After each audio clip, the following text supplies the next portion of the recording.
સુરત શહેરના ડિંડોલી અને ગોરાદરા પોલીસ સ્ટેશનમાં થયેલ મોટરસાયકલ ચોરીના અનડિટેક ગુનાની મોટરસાયકલો સાથે એક ઇસમને ઝડપી પાડીને કાયદેસરની કાર્યવાહી ડિંડોલી પોલીસે કરી.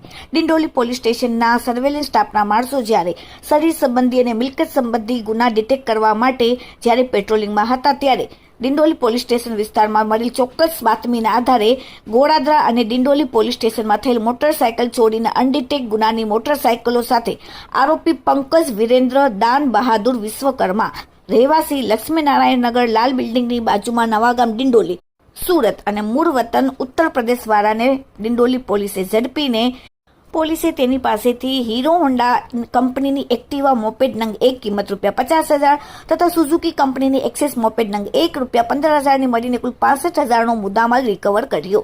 આમ ડિંડોલી પોલીસે ડિંડોલી અને ગોરાદરા એમ 2 ગુનાઓ ડિટેક્ટ કર્યા. આરોપી વિરુદ્ધ અગાઉ પણ ઉધના, ડિંડોલી એમ લિંબાયત, વરાછા કુલ 15 જેટલા ગુનાઓ પોલીસ સ્ટેશનમાં નોંધાયેલા છે. Bureau report, daily India TV, Surat.